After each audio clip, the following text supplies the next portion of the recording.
Mokua replacing Lawrence Lenayapa as a State House Comptroller. I mean, a lot of politicians and Uhuru Kenyatta and Deputy President William Ruto had indicated that in their first term, that they will resort to technocrats to work in cabinet. Is that fading away, Disumus?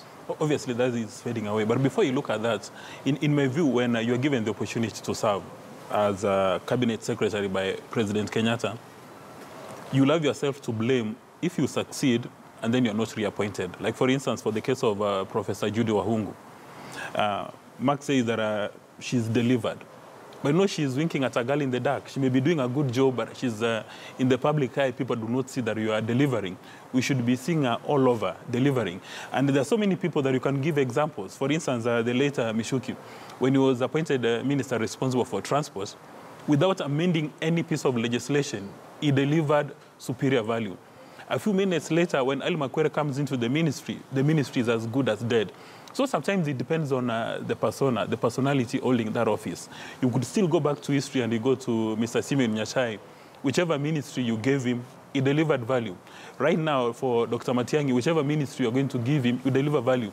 So for the cabinet secretaries who may have delivered in their performance contracts, maybe who are very exciting handover notes, they have to blame themselves because they've got fellas responsible for communications in their dockets. So if you do a good job and you do not make noise about it, for instance, if it's Amina Mohammed, if it's Adan Mohammed, because people say Adan has delivered very well in industrialization, but who knows what he has delivered if your communication team doesn't go the extra mile.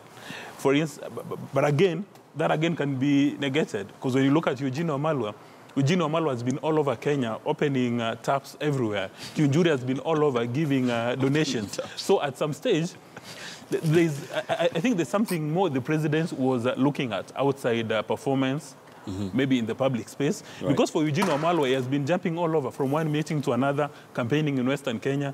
You saw a few days ago, he invaded. He gets crashed into a meeting and he was told to take a walk. Maybe he wanted to earn some sympathy. So there's a very high chance that the president has got a certain script that he's following, which may not be related to performance. And when you look at President Kenyatta today, now he has to balance three things. Number one, he wants to leave a legacy. So he wants to do some projects so that when he leaves office, people can have a sweet feeling about him. And then the deputy president is interested in essentially having a cabinet, which is essentially a campaign team for 2022. And then we are told there are other stakeholders. There is the effect of Gideon Moi and other stakeholders. So actually the president is working on eggshells, and if he's not very careful, Kenya may get into trouble. Because how do you balance those interests? And what is Wanjiko looking at? Wanjiko right now, depending whether it's Wanjiko leading on NASA or it's Wanjiko leaning on Jubilee, the Wanjiko leaning on NASA is looking for electoral justice, saying that the elections of last year were not free, fair, nor credible. There's something going on. Can President Kenyatta create the opportunity to have a conversation with NASA so that we sanitize our systems and maybe have an election in the next 1 or 2 years? While the Wanjiko on the Jubilee side is saying, politics is over, let's settle down and grow the economy. So the president must harmonize all those thoughts so that as a nation, we can make progress. Because if you do not harmonize those interests, 5 years later, we'll be on the same spot and will not be making progress. But let's go to Willie Bet. A few days to the elections, he said that we are going to over subsidies.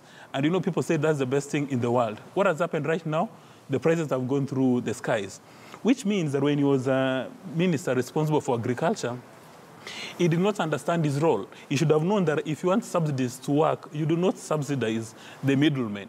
You go on the production side. You go address the cost of fertilizer, the cost of seeds, the cost of implements. So now Willie Bet cannot blame President Kenyatta for being fired or not having been retained because he was given the opportunity, he did not deliver. And as Esmond had indicated, even for Wario, he should have been camping at State House, trying to convince the president to give him a budget to put up those stadia, assuming the budget was not available. And if it was not, the budget was not going to be made available at State House, he should have pitched tents at the National Assembly with the Mtava Committee, you know, really lobbying for those allocations. But we don't see that coming up. So, in as much as we don't want to dance on